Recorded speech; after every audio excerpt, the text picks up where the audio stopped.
Tuhan firman-Mu ajaib, kekal meski gunung menghilang. Tiada huruf yang gagal, tak terpatahkan siasat. Hidup seperti-Mu ya Allah, lebih dari emas. Aku bersaksi kitab-Mu, kitab yang suci. Mendengarkan firman-Mu, hibur hati yang luka.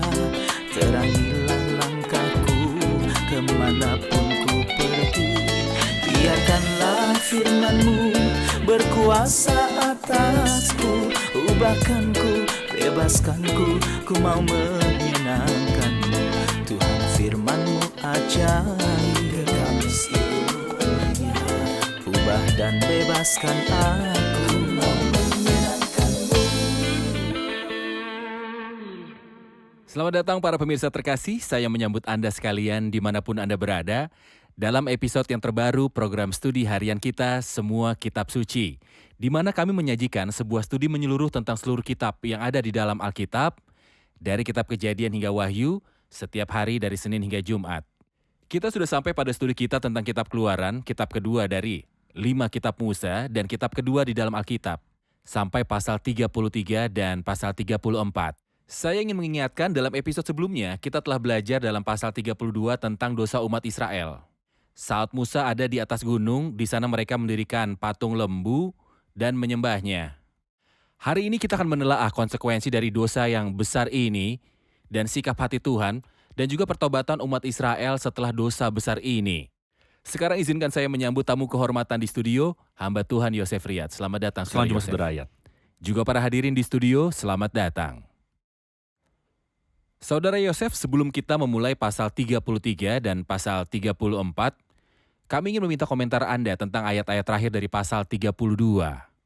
Dari ayat 30. Saya akan baca beberapa ayat kemudian akan kembali memberi pertanyaan. Keesokan harinya berkatalah Musa kepada bangsa itu, "Kamu ini telah berbuat dosa besar, tetapi sekarang aku akan naik menghadap Tuhan. Mungkin aku dapat mengadakan pendamaian." Kembalilah Musa menghadap Tuhan dan berkata, bangsa ini telah berbuat dosa yang besar, sebab mereka telah membuat Allah emas bagi mereka. Kiranya engkau mengampuni dosa mereka itu, dan jika tidak, hapuskanlah kiranya namaku dari kitab yang telah engkau tulis. Firman Tuhan pada Musa, siapa yang berdosa padaku, nama itulah yang akan kuhapus. Tetapi pergilah sekarang, tuntunlah bangsa itu ke tempat yang telah kusebut padamu. Akan berjalan malaikatku di depanmu. Tetapi pada hari pembalasanku, aku akan membalaskan dosa mereka pada mereka. Demikianlah Tuhan menulahi bangsa itu, karena mereka telah menyuruh membuat anak lembu, buatan Harun. Apa komentar Anda tentang ini?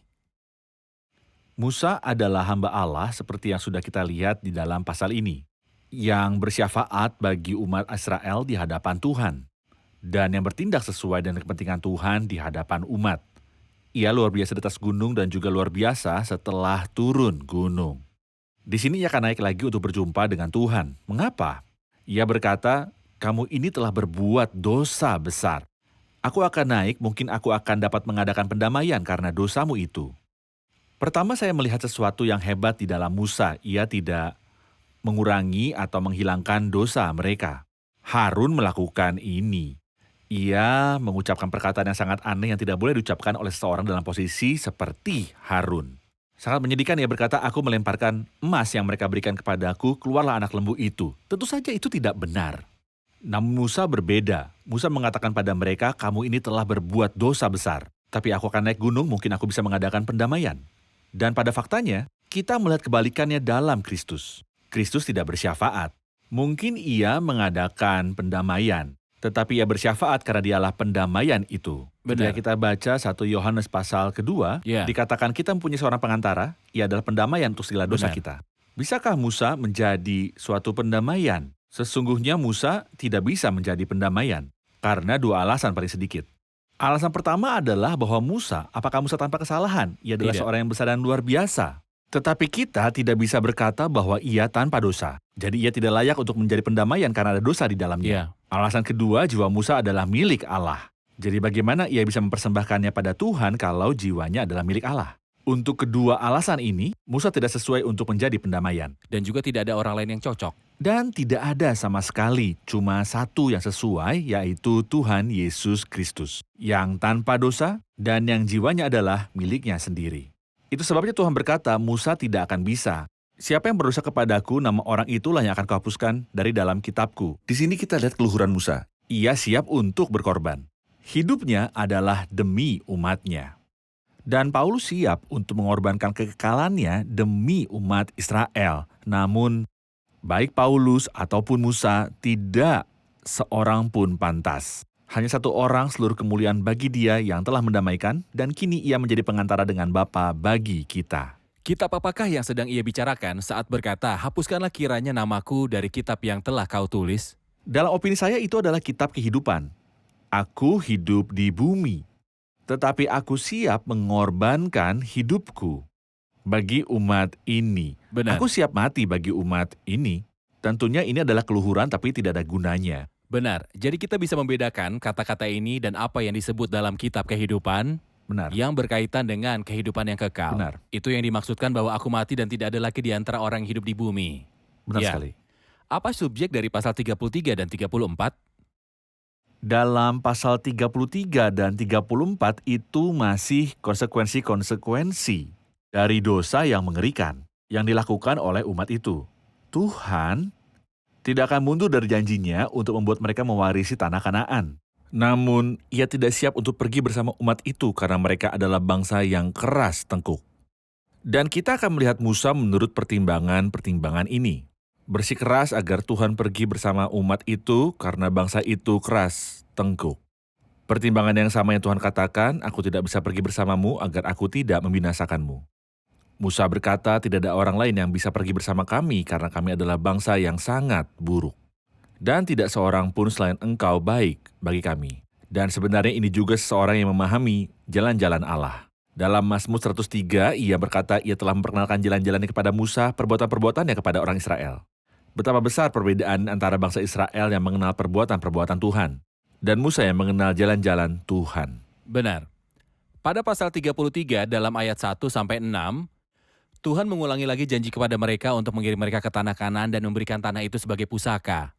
Namun ia berkata di ayat yang ke-5, berfirmanlah Tuhan kepada Musa, katakanlah kepada orang Israel, kamu ini bangsa yang tegar tengkuk. Jika aku berjalan di tengah-tengahmu sesaat pun, tentulah aku akan membinasakan kamu. Oleh sebab itu tanggalkanlah perhiasanmu, maka aku akan melihat apa yang akan aku lakukan padamu. Demikianlah orang Israel tidak memakai perhiasan lagi sejak dari Gunung Horeb. Apa arti dari menanggalkan perhiasan-perhiasan?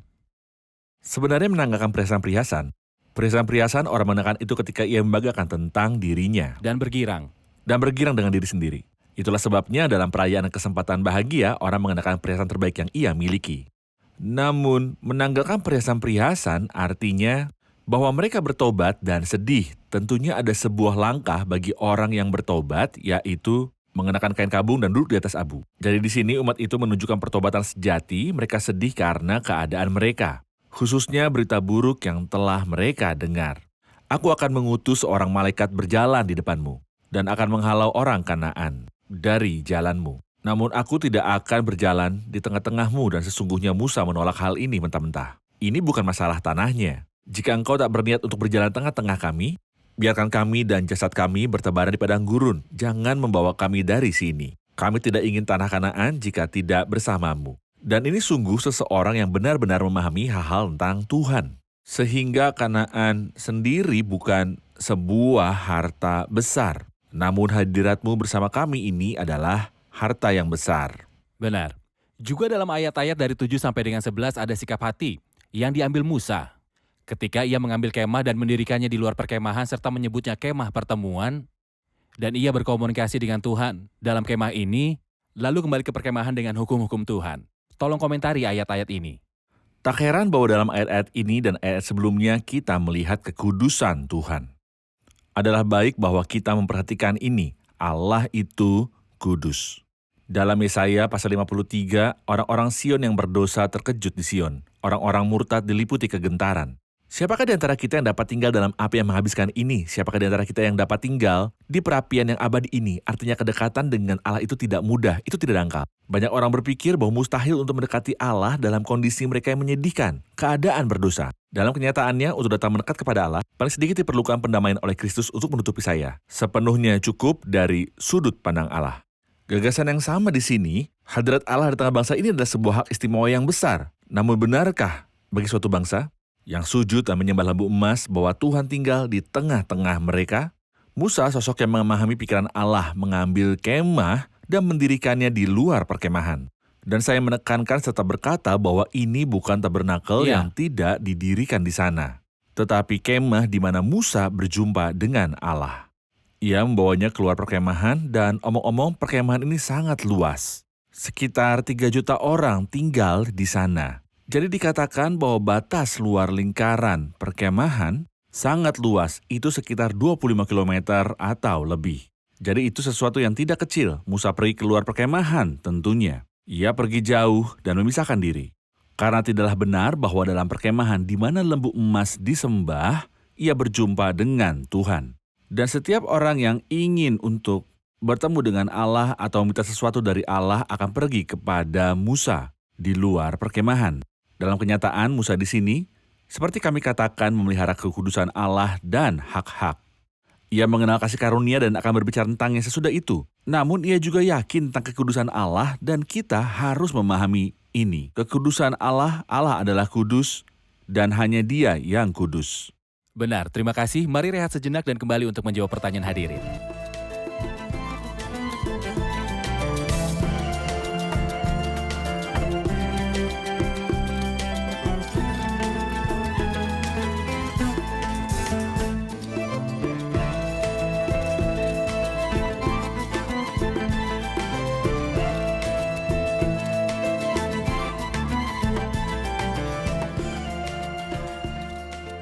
Pasal 33, ayat kedua, Tuhan menjawab Musa dan berkata, Aku akan mengutus seorang malaikat berjalan di depanmu. Dalam ayat 12, lalu berkatalah Musa pada Tuhan, memang engkau berfirman kepadaku, suruhlah bangsa ini berangkat, tetapi engkau tidak memberitahuku siapa yang akan kau utus bersama denganku. Siapa malaikat ini dan kenapa dia bertanya demikian? Silakan Saudara Yosef. Saya pikir seorang malaikat dalam bentuk yang tidak pasti, tidak cukup dan tidak baik bagi Musa. Musa, sosok yang baginya Tuhan menampakkan diri di semak duri dan berkata padanya, mari aku akan mengutusmu untuk membebaskan bangsa ini dan membawa mereka keluar yang bernyanyi kepadanya. Dalam nyanyian hebat dalam Keluaran pasal 15, dengan kasih setiamu, engkau menuntun umat yang telah kau tebus, dengan kekuatanmu engkau membimbingnya. Ke tempat kediamanmu yang kudus, engkau membawa mereka dan kau cangkokkan mereka. Di atas gedung milikmu sendiri, di tempat yang telah kau buat kediamanmu, ya Tuhan. Seakan-akan Musa sedang berkata, tak seorang pun kecuali engkau dapat berjalan bersama kami. Dan percakapan ini akan sangat jelas dalam ayat-ayat selanjutnya dalam ayat 15. Jika engkau sendiri tidak membimbing kami, janganlah suruh kami berangkat dari sini. Dari manakah gerangan akan diketahui bahwa aku telah mendapat kasih karunia di hadapanmu, yakni aku dengan umatmu ini? Bukankah karena engkau berjalan bersama-sama dengan kami? Jadi Musa bersikap teguh bukan hanya seorang malaikat yang berjalan depan kami membuka jalan. Tidak, ini bukanlah yang kami inginkan. Kami menginginkan engkau. Kalau tidak, kami tidak melakukannya. Saya sangat menyukai Musa. Ia menginginkan Tuhan. Ya. Dan penyertaan Tuhan. Ia ingin mengenal Tuhan lebih jauh. Bagus. Jadi ia berkata pada Tuhan, ayat 13, maka sekarang jika aku kiranya mendapatkan kasih karunia di hadapanmu, beritahukanlah kiranya jalanmu kepadaku. Sehingga aku mengenal engkau supaya aku tetap mendapat kasih karunia di hadapanmu. Benar. Ia menginginkan Tuhan. Ia ingin diperkenan, bukan di mata manusia, melainkan di mata Tuhan. Benar sekali. Ada sebuah permintaan lain, setelah ia memohon Tuhan untuk menyertai mereka dan ia mencari wajah Tuhan, Tuhan menjaminnya dengan berkata, aku sendiri akan membimbing engkau. Di ayat 18 sampai dengan akhir pasal 33 dikatakan, perlihatkanlah kiranya kemuliaanmu kepadaku. Dan ia berkata, aku akan melewatkan segenap kegemilanganku dari depanmu. Dan menyerukan nama Tuhan di depanmu. Aku akan memberi kasih karunia dan mengasihani siapa yang kuberi dan kukasihani. Lagi firman-Nya, engkau tidak tahan memandang wajahku, sebab tidak ada orang yang memandang aku dapat hidup. Berfirmanlah Tuhan, ada suatu tempat dekatku di mana kau dapat berdiri di atas gunung batu. Apabila kemuliaanku lewat, aku akan menempatkan engkau dalam lekuk gunung itu dan akan menudungi engkau dengan tanganku sampai aku berjalan lewat. Aku akan menarik tanganku dan engkau akan melihat belakangku, tetapi wajahku tidak akan kelihatan. Tolong komentari tentang pengharapan Musa untuk melihat. kemuliaan Tuhan, dan jawaban Tuhan. Musa masih merupakan seseorang yang luar biasa dan hebat, seseorang yang dekat di hati Allah, sungguh. Ia ingin melihat kemuliaan Tuhan. Dan kami melihat Musa ketika ia minta sesuatu dan Tuhan menyetujuinya. Ia meminta lebih banyak. Dan keserakahan dalam hal-hal ini, baik saya pikir bahwa hal ini berkaitan dengan pikiran Allah. Allah ingin memberi, karena dari kepenuhannya kita semua telah menerima kasih karunia demi kasih karunia. Allah ingin memberi, namun ia juga menginginkan seseorang yang memiliki kesiapan dan apresiasi. Ada sebuah himne yang berkata, "Aku ada berkat-berkat bagimu, kamu hanya perlu memintanya." Yang menghalangi Tuhan untuk memberi kepada kita ialah jika kita tidak menginginkannya, kita menolak hal ini. Jadi ia ingin melihat kemuliaan Allah, tetapi hal ini mustahil dalam perjanjian lama. Dalam perjanjian lama, perantaramu tidak melihat kemuliaanmu kecuali belakangmu. Ia hanya bisa melihat bagian belakang Tuhan. Namun kita telah melihat kemuliaan Allah di wajah Yesus Kristus. Firman menjadi manusia dan diam di antara kita dan kita telah melihat kemuliaannya. Yaitu kemuliaan yang diberikan padanya sebagai anak tunggal Bapa, penuh kasih karunia dan kebenaran. Apa yang dirindukan Musa di sini dan apa yang Ayub inginkan di pasal 33 dari kitab ini. Dan apa yang semua orang kudus inginkan telah kita nikmati dan kita akan menikmati selama kekekalan. Namun saya menambahkan satu ide, untuk melihat engkau ingin melihatku, aku punya solusinya. Pertama, itu harus dilihat dari gunung batu. Dan batu karang itu ialah Kristus. Dan dalam lekuk gunung, Tetapi dalam lekuk gunung, jadi gunung batu itu harus dipukul dan terbelah demi bisa menaruhmu di lekuk gunung batu itu. Dan aku akan menutupimu, aku akan melindungimu dengan tanganku, ini adalah penebusan. Jadi Kristus harus berinkarnasi dan ia harus menyelesaikan penebusan dan melalui inkarnasi Kristus dan penebusannya, kita mampu melihat kemuliaan Allah, hal-hal yang kita terima dengan begitu saja. Tetapi itu tidak kurang dari inkarnasi Putra Allah dan kematiannya di kayu salib yang hina bagi kita untuk membuat kita bisa menikmati kemuliaan Allah. Akankah ini terjadi? Jawabannya adalah ya dan ya untuk selama-lamanya. tentunya ini adalah sebuah peristiwa kasih karunia. Benar. Bahkan pernyataan aku akan melewatkan segenap kegemilanganku dari depanmu adalah kasih karunia. Ini tidak dikaitkan dengan api, asap, serta kegelapan, tapi awan kemuliaan mewakili hadirat Allah. Adalah baik ketika kita berkata Allah tidak punya punggung, tidak punya wajah, tidak punya tangan, mengatakan bahwa engkau melihat punggungku dan belakangku, Allah adalah Benar roh. sekali. Musa melihat hal terakhir dari hadirat Allah selagi ia lewat karena ia berada di lekuk gunung. Di sini ia sedang berkata, saya ingin melihat kemuliaanmu. Ia berkata, aku akan melewatkan segenap kegemilanganku dari depanmu dan menyerukan nama Tuhan di depanmu. Ia tidak memberitahu Musa, ini warna mataku dan ini warna tanganku. Ya. Tidak. Engkau akan melihat kemuliaanku dengan melihat urusan-urusan kasih karuniaku dengan bangsa ini. Karena Allah adalah roh. Benar. Pasal 34, bagian pertama, yang dimulai dalam ayat 1 dan berakhir dalam ayat 28, berbicara tentang situasi lain yang berkaitan dengan dua loh batu baru. Mohon beritahu kami tentang dua loh batu yang baru dan isinya. Betapa besar kerugiannya bahwa kedua loh batu karya tangan Allah dan tulisan Allah pecah, namun sebenarnya itu perlu terjadi sehingga bangsa itu tidak mati dan binasa. Sehingga Musa baik-baik saja. Tapi kemudian apa? Apa hal yang harus dilakukan? Ada hal-hal yang harus dilakukan. Pertama, pahatlah dua loh batu, engkaulah yang harus memahatnya, Musa. Loh batu yang sebelumnya ada karya Allah, kali ini engkau yang mengerjakannya.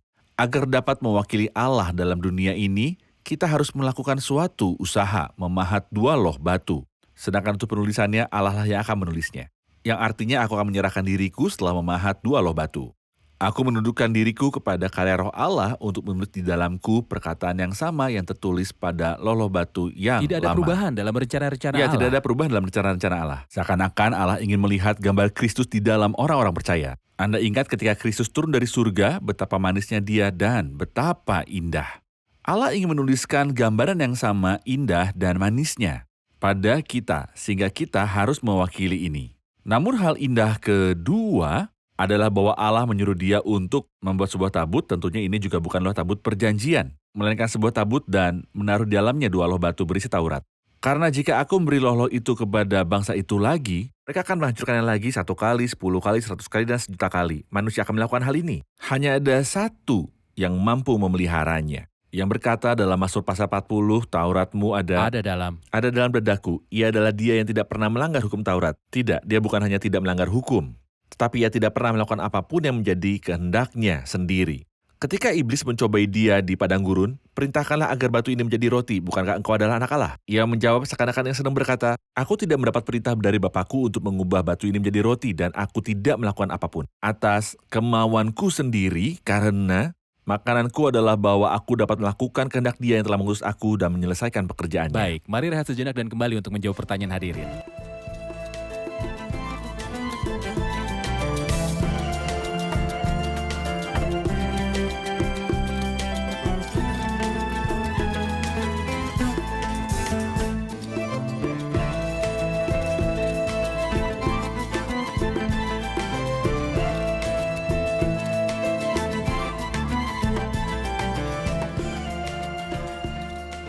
Pasal 34 dari ayat 7, kasih setianya bagi beribu orang, yang mengampuni kesalahan pelanggaran dan dosa, tetapi tidak membebaskan orang yang bersalah dari hukuman yang seharusnya.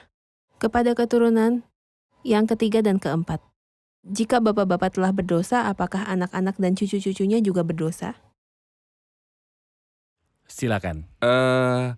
Pertanyaan yang bagus, saya akan menjawabnya. Namun saya juga ingin menarik perhatian dulu karena Anda membaca ayat 7. Mengampuni kesalahan, pelanggaran dan dosa, tapi tidaklah sekali-kali membebaskan orang yang bersalah dari hukuman. Bagaimana ia mengampuni tetapi tidak menghapuskan kesalahan? Sebenarnya, jawaban atas pertanyaan ini ditemukan di kayu salib. Karena di kayu salib ia mengampuni tanpa menghapuskan kesalahan. Mengapa? Karena ia mengambil alih hak itu sepenuhnya. Sejak Kristus ketika ia tergantung di kayu salib. Kayu salib adalah jawaban bagi pertanyaan ini. Ia mengampuni dosa dan pelanggaran, tetapi ia tidak menghapuskan Tidak menghilangkan kesalahan. haknya. Ia tidak menghilangkan haknya karena ia adil dan benar. Pertanyaan utamanya sekarang tentang membalaskan kesalahan bapa kepada anak-anaknya dan cucunya kepada keturunan yang ketiga dan keempat.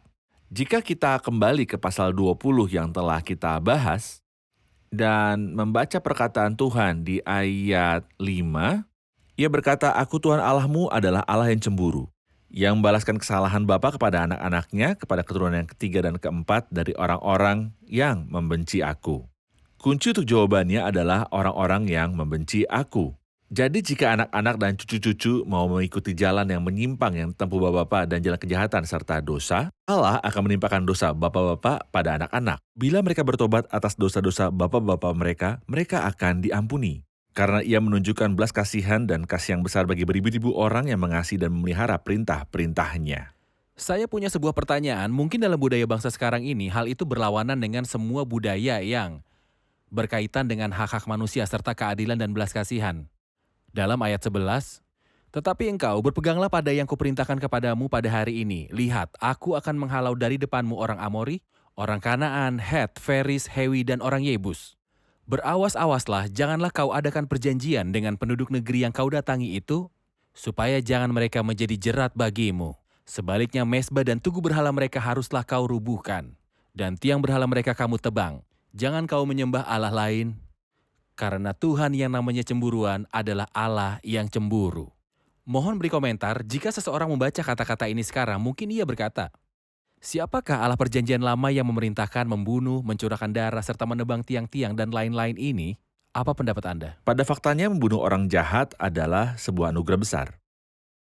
Dan sampai hari ini betapa besarnya kegirangan orang ketika seorang penjahat yang menakutkan orang terbunuh. Orang akan bergirang karenanya. Karena hukum dan keadilan tergenapi. Benar sekali. Bukan karena Allah itu penumpah darah dan cinta akan kekejaman serta suka mencelakai, tetapi karena orang-orang itu jahat dan membahayakan masyarakat. Itu persis seperti seorang dokter yang memerintahkan untuk memotong organ-organ tubuh. Anda berkata, tapi dokter, ini adalah bagian dari tubuh saya, ini sangat berharga. Dokter berkata, iya, tapi membahayakan bagian-bagian tubuh yang lainnya. Kalau saya biarkan saja, itu akan menghancurkan seluruh tubuhmu. Dengan hal yang sama, ada orang-orang jika kita membiarkan mereka akan menghancurkan masyarakat. Dalam Wahyu pasal 11 dikatakan tentang mereka membinasakan barang siapa yang membinasakan bumi. Ada orang-orang yang menghancurkan bumi. Kehancuran mereka adalah keadilan. Perkataan ini adalah Wahyu 11, Allah akan melakukan hal itu. Dan di sini dalam perjanjian lama, ia telah melakukan ini. Orang-orang ini luar biasa jahat dan tidak murni. Secara yang sulit dibayangkan dalam abad ke-21, bahkan jika kita secara menyedihkan kembali kepada ketidakmurnian.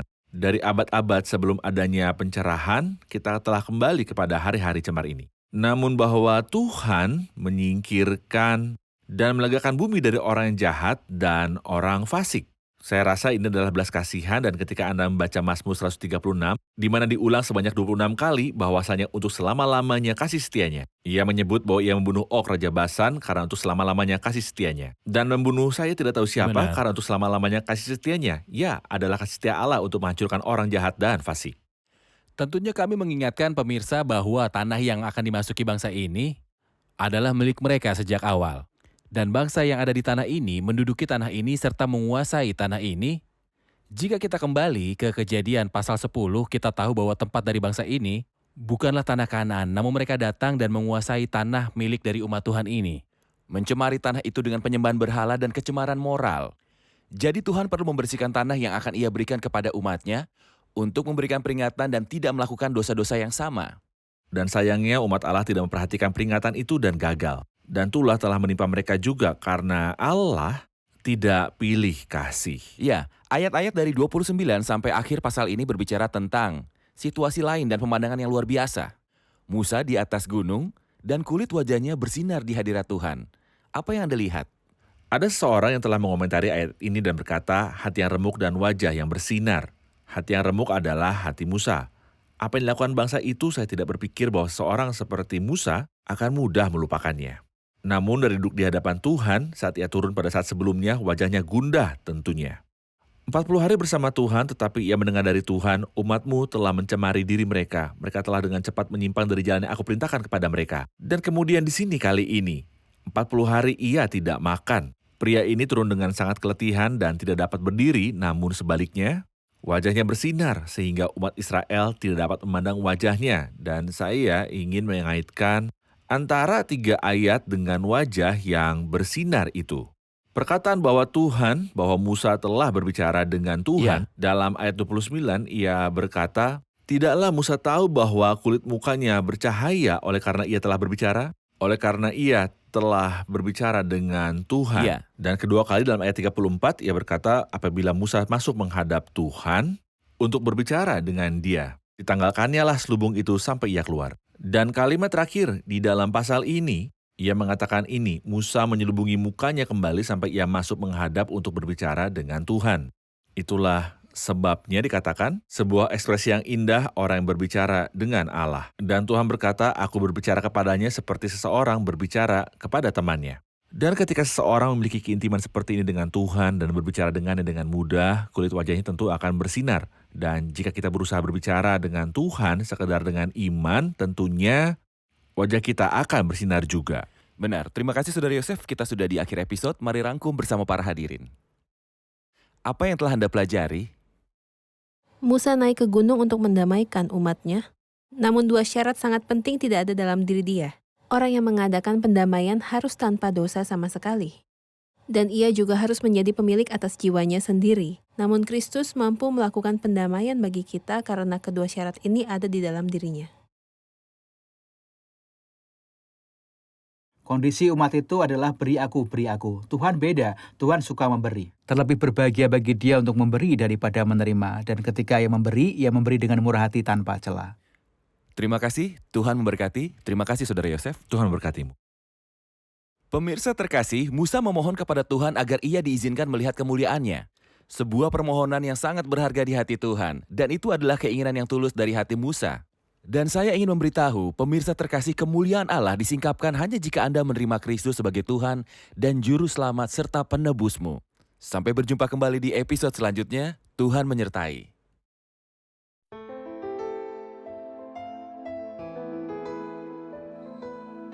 Tuhan firman-Mu ajaib, kekal meski gunung menghilang. Tiada huruf yang gagal, tak terpatahkan sia-sia. Hidup seperti-Mu ya Allah, lebih dari emas. Aku bersaksi kitab-Mu, kitab yang suci. Mendengarkan firman-Mu, hibur hati yang luka. Terangilah langkahku kemanapun ku pergi. Biarkanlah firman-Mu berkuasa atasku. Ubahkanku, bebaskanku, ku mau menyenangkan-Mu. Tuhan firman-Mu ajaib, ubah dan bebaskan aku.